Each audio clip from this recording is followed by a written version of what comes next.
If you're watching this video right now, there's a good chance you already know more English than you think you do.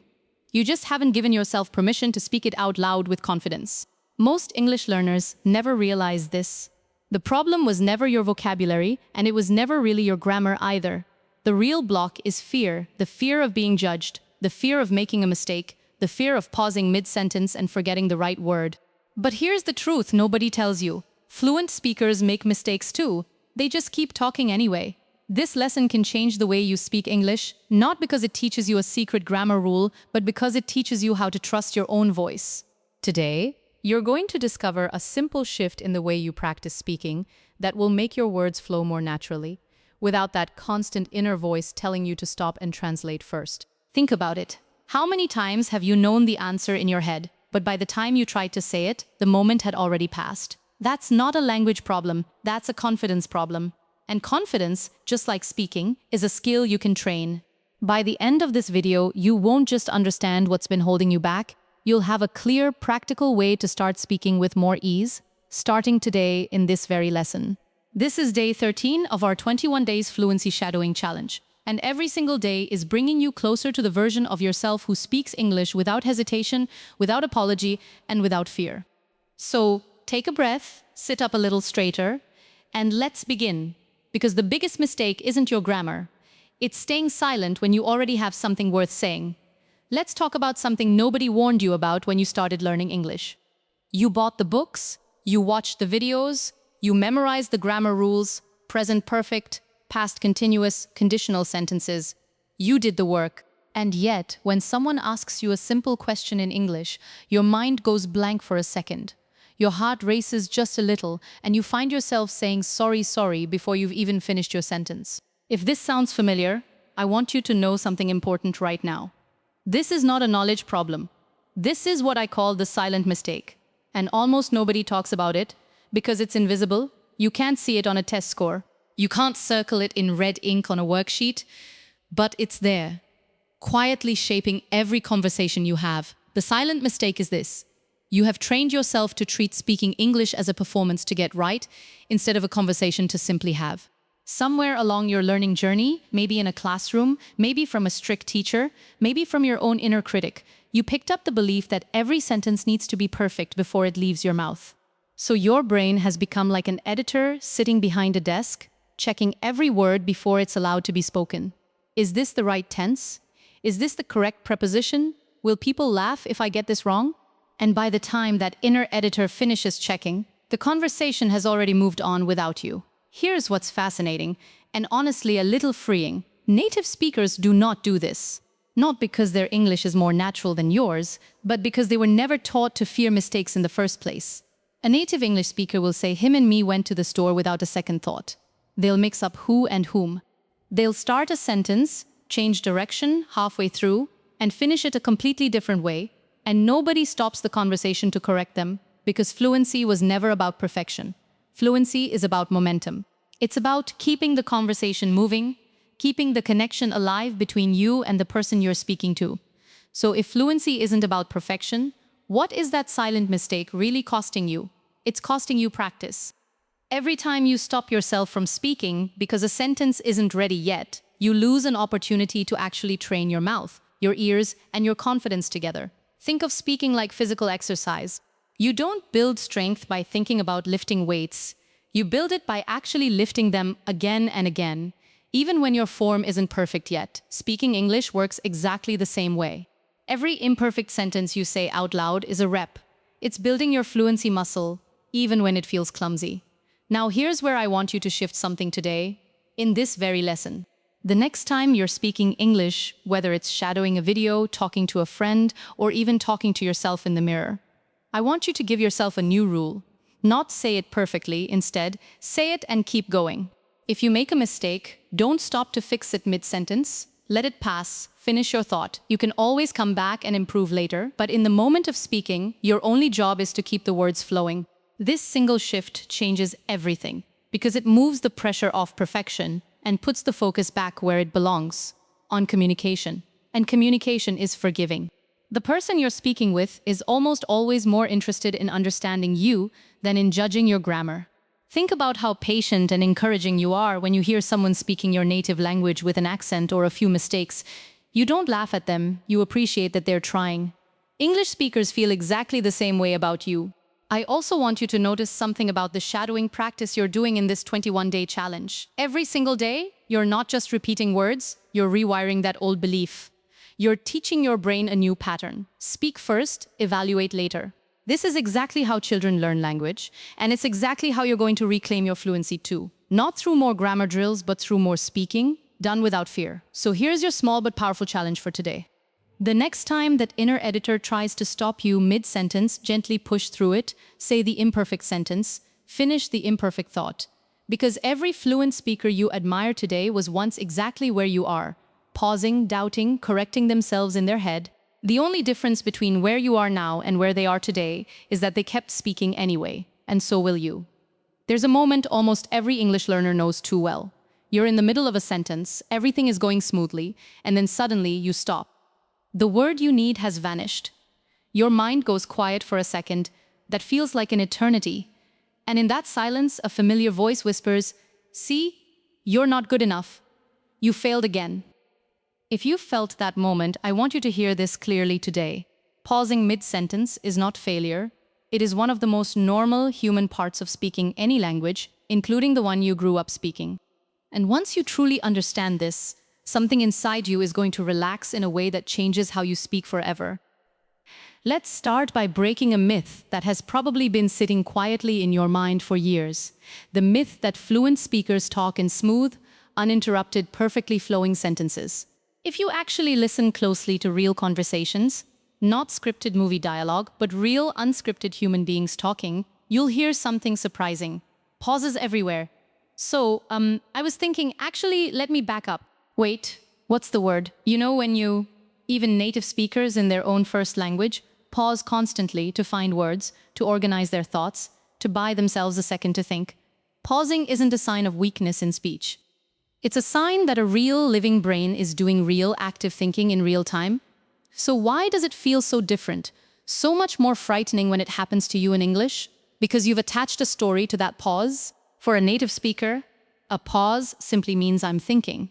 But for many English learners, a pause gets translated internally into I don't know English well enough, or everyone can tell I'm not fluent.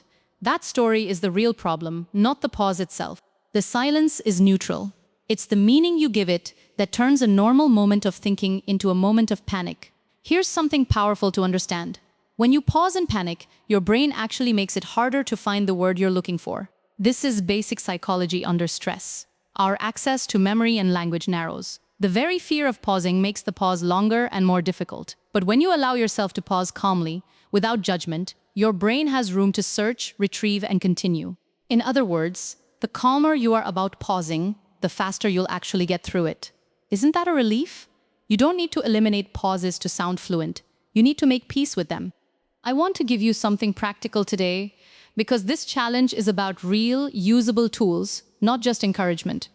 When you pause and can't find a word, instead of going silent and freezing, try filling that space the way real speakers do. Phrases like, "let me think," "how do I say this?" "It's like," or even just, give your brain time to search while keeping the conversation alive. These aren't signs of poor English. They are tools that real fluent English speakers use every single day. Learning to use them naturally is, ironically, one of the most fluent things you can do. There's also a deeper truth hidden inside this keynote, one that connects to your emotional journey, not just your language journey. So often, the fear of pausing isn't really about English at all. It's about how we see ourselves. Many learners carry a quiet belief that if they hesitate, they'll be judged as less than, as not smart enough, not capable enough.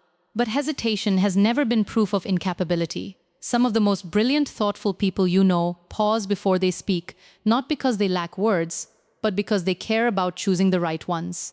From today, I want you to reframe your pause, not as a crack in your fluency, but as a breath. A space where thinking happens, where confidence gathers, where your next sentence is quietly being built. This is also exactly why shadowing practice, like what you're doing in this 21-day challenge, is so valuable. When you shadow native speakers, you start noticing their pauses too. Their ums, their you-knows, their small hesitations. And slowly, something shifts in you. You stop measuring yourself against an impossible standard of perfectly smooth speech because you realize that standard was never real in the first place. You start speaking more like the actual native speakers you're learning from, imperfect, human, and completely understandable. So here's what I want you to carry with you today. The next time you're speaking English and you feel that pause coming, don't panic, don't apologize. Don't rush to fill it with embarrassment. Simply breathe. Let your mind search. Use a small filler phrase if you need to, and continue. That pause is not proof that you're failing at English. It's proof that you're actively thinking in a second language, which, if you really think about it, is something worth being proud of, not ashamed of. Fluency was never about never pausing. It's about never letting the pause stop you from continuing. For years, you've probably believed that learning English is mostly a mental activity. Memorize the words, understand the grammar, know the rules, and speaking will simply follow. But if that were completely true, you would already be fluent by now. You know thousands of English words. You understand grammar rules that even some native speakers couldn't explain, and yet, when it's time to actually open your mouth and speak, something doesn't quite connect the way it should. Today, I want to share the missing piece. A secret that changes everything, and it's simpler than you think. Fluency is not just a mental skill. It's a physical one. And that is exactly why shadowing works when years of studying grammar books alone never did. Here's what almost nobody explains clearly. Speaking a language is a muscle activity. Your tongue, your lips, your jaw, your breath, they all need to learn the specific movements required to produce English sounds smoothly and quickly. Every language has its own unique rhythm, its own mouth shapes, its own musical pattern of stress and intonation. Your native language already trained your mouth muscles to move in a certain way over years without you even realizing it happened. English asks your mouth to move differently. Different vowel shapes, different rhythm, different stress patterns, and no amount of silently reading grammar rules in a book is going to train those muscles. Only speaking real, repeated physical speaking can do that. This is exactly why shadowing is so powerful, and exactly why you're doing it in this 21-day challenge. Shadowing means listening to a native speaker and repeating what they say almost simultaneously. Matching not just their words, but their rhythm, their intonation, their pauses, their music. It's not translation, it's not analysis, it's imitation in motion. And through that repeated imitation, your mouth begins to learn the physical patterns of English the same way a child learns their first language. Not by studying rules, but by copying sounds again and again until those movements become automatic. Think about how a musician learns to play a difficult piece. At first, their fingers feel clumsy on the keys. They have to think consciously about every note. But after enough repetition, something remarkable happens. Their fingers simply know where to go. They don't have to think about it anymore. The movement has become automatic, stored not in conscious memory, but in muscle memory. Speaking English fluently works exactly the same way. The goal isn't to consciously think, now I move my tongue here for this sound. The goal is for your mouth to simply know instantly and automatically, because it's practiced that movement hundreds of times. This is also why simply knowing English isn't the same as being able to speak it quickly. You may know the word actually perfectly well, understand its meaning, and be able to define it in a test. But if your mouth has never practiced saying it quickly, in the correct rhythm, in a real sentence, at natural speaking speed, there will always be a small delay, a hesitation, a clumsiness when you try to use it in conversation. Shadowing closes that gap. It takes words from the I understand this category in your brain and physically moves them into the I can say this instantly category in your mouth. There's another beautiful thing shadowing does that most learners never realize. It trains your ears at the exact same time it trains your mouth. As you repeat what you hear, you're forced to listen more closely than ever before, catching subtle sounds, connected speech, and natural rhythm that you'd normally miss. This is why shadowing improves listening comprehension and speaking fluency together in a way that studying vocabulary lists never could. Your ears and your mouth start working as a team, feeding each other, strengthening each other, every single day you practice. I know that in the beginning, shadowing might feel strange, even a little uncomfortable. You might feel like you're just repeating sounds without fully understanding, or that your voice sounds nothing like the person you're imitating. I want you to know that discomfort is not a sign that it's not working. It's a sign that new muscles are being built, and like any new physical exercise, it feels unfamiliar before it feels natural. Every single day of this 21-day challenge, Those muscles are quietly getting stronger, even on the days it doesn't feel that way. So here is what I want you to remember about today's keynote. You're not just learning English with your mind anymore. You are training your mouth, your ears, and your rhythm. The same way an athlete trains their body, or a musician trains their fingers. This is why shadowing is not just another study technique. It's the missing physical practice that turns "I understand English" into "I can actually speak English" naturally and confidently. Keep showing up to your daily shadowing practice. Keep repeating, keep imitating, and trust that your mouth is learning, even in the moments it feels difficult. Fluency isn't just built in your mind. It's built one repetition at a time in your mouth. There's a habit that quietly slows down almost every English learner, and chances are you're doing it right now without even realizing it. Someone asks you a question in English, and before you can answer, your brain does something automatic. It takes that question, translates it into your native language, thinks of the answer in your native language, and then translates that answer back into English before you finally speak. All of that happens in just a few seconds. But those seconds are exactly why your English feels slower, more effortful, and less natural than you want it to be. Today, I want to gently show you why this happens and, more importantly, how to start breaking free from it. First, let's remove any shame from this. Translating in your head is not a sign that you're bad at English. It's actually a completely logical strategy that your brain developed to help you, especially in the early stages of learning.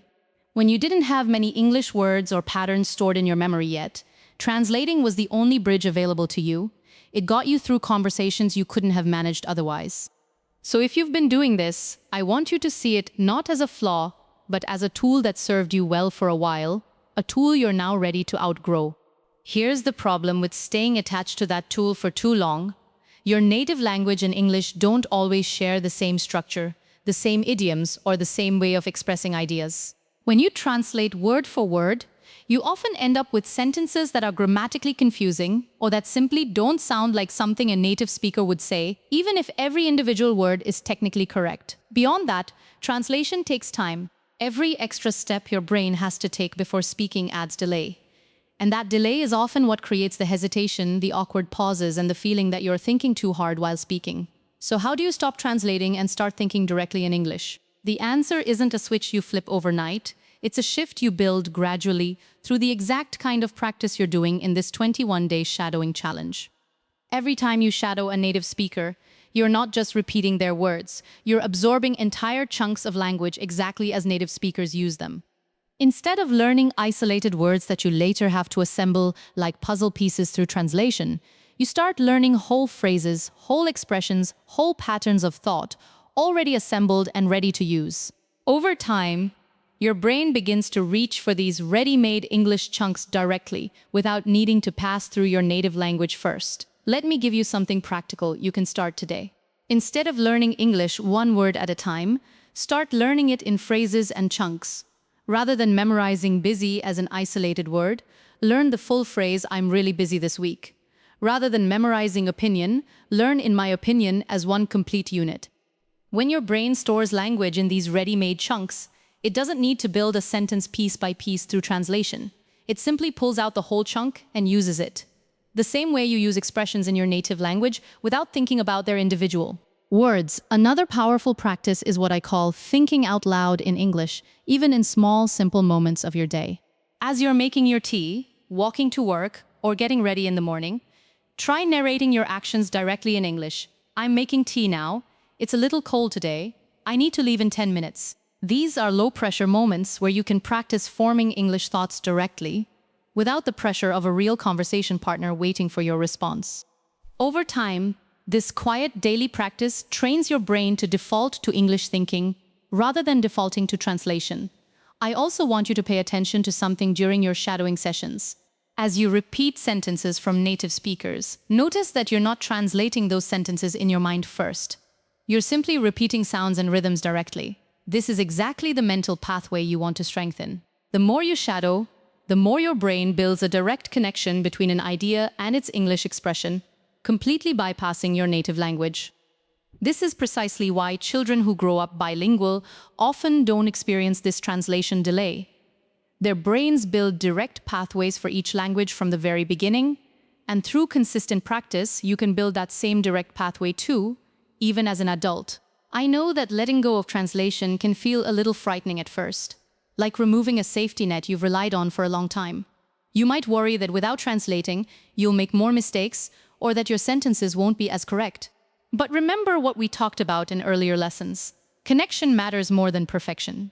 A slightly imperfect sentence that comes directly and naturally will almost always sound more fluent and confident than a perfectly translated sentence delivered slowly and hesitantly. So here is your focus for today. Start noticing the moments when you catch yourself translating, and gently redirect yourself toward thinking in simple, direct English chunks instead. Keep showing up to your shadowing practice, because every single session is quietly building that direct pathway between your thoughts and your English words. This shift won't happen in one day, but it is happening. One repetition, one phrase, one moment of narrating your own life in English at a time. And slowly, the extra step of translation will simply fade away, leaving behind a version of you who thinks and speaks in English naturally and directly. Everything we've talked about in this lesson so far, releasing the fear of mistakes, making peace with pauses, training your mouth through shadowing, thinking directly in English, all of it leads to one final, powerful truth. Confidence isn't something you wait for.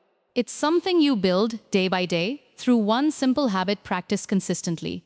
And today I want to give you that habit clearly, so you can start using it. Not someday, not when you feel ready, but starting right now, today, in this very challenge. Here's something important to understand about confidence that most people get backwards. We tend to believe that confidence comes first and action comes second. Once I feel confident, I'll speak up. But real confidence almost never works that way. Confidence is not the cause of action, it's the result of it. Every time you speak English, even imperfectly, even nervously, even with pauses and mistakes, you're casting a small vote for the version of yourself who is capable of speaking English. And with enough of these small votes, repeated daily, that identity becomes real, not because you decided to feel confident, but because you built the evidence one spoken sentence at a time. This is exactly why the daily habit I'm about to share with you matters so much more than any single perfect study session ever could. It's not about finding one magic method that transforms you overnight. It's about small, consistent, daily repetition, the same repetition you've been building throughout this 21-day shadowing challenge. Confidence is like a muscle, and muscles don't grow from one intense workout followed by weeks of rest. They grow from consistent, gentle, daily use, even on the days you don't feel particularly strong. So here is the habit, simple enough to do in just a few minutes a day, but powerful enough to quietly rewire how you see yourself as an English speaker. Speak English out loud every single day, even when no one is listening. This might mean continuing your shadowing practice, repeating sentences after native speakers with full voice and full commitment, not just mumbling quietly under your breath. It might mean narrating your day in English, as we discussed earlier. It might mean recording a 30-second voice note describing your day and listening back to yourself, not to judge, but simply to notice your own progress. The specific activity matters less than the consistency and the fact that your voice is actually engaging with English out loud every day. Why does speaking out loud matter so much, even alone? Because confidence isn't built in silent understanding, it's built in the felt experience of your own voice successfully producing English words. When you hear yourself speak English, even simple sentences and nothing bad happens. No one laughs, no mistake destroys you. The sentence simply exists and then it's over. Your nervous system quietly learns something important. Speaking English is safe. This is a lesson that can't be taught through reading or listening alone. It has to be felt in your own body, through your own voice, repeatedly, until it becomes familiar rather than frightening. I also want you to pay attention to how you speak to yourself after these practice sessions, because this matters just as much as the practice itself. If you finish a shadowing session and immediately criticize yourself, "That was terrible, I sound nothing like them, I'll never get this," you're quietly teaching your brain to associate English practice with pain and failure. But if you finish that same session and acknowledge yourself honestly, "That was difficult, and I did it anyway," that's one more day of practice, one more rep toward fluency. You're teaching your brain to associate English practice with growth and progress. The words you use with yourself after practice are just as important as the practice itself. There's a reason this challenge is structured as 21 days, and it's not an arbitrary number. Building any new habit, especially one tied to identity and confidence, takes sustained repetition before it starts to feel automatic rather than effortful. Some days during this challenge will feel easy and you'll finish your practice feeling proud and energized. Other days will feel hard, frustrating, maybe even discouraging. Both kinds of days matter equally, because confidence isn't built only on the easy days, it's built on the days you showed up despite feeling unmotivated, unsure, or tired. Those are the days that prove to yourself, at the deepest level, that you're someone who follows through. I want you to think back for a moment to day 1 of this challenge and compare that version of yourself to who you are today, on day 13. Even if progress feels slow, even if you don't feel dramatically different yet, I promise you something has shifted. Your ears are catching more than they used to. Your mouth is moving more smoothly through sounds that once felt foreign. And most importantly, you're still here, still showing up, still practicing. That in itself is confidence in action, whether it feels like it yet or not. So here is your final challenge for today, and really for the rest of this journey. Don't wait to feel confident before you speak English. Speak English consistently, daily, even imperfectly, and let confidence arrive as the natural result of that practice. Keep your daily habits small enough that you can't make excuses to skip it, but consistent enough that it quietly becomes part of who you are. Every sentence you speak out loud, every day you show up to shadow, every moment you choose to keep going instead of staying silent. These are the building blocks of a fluent, confident English speaker, and that speaker isn't someone far away in your future. She or he is being built right now, today, through you.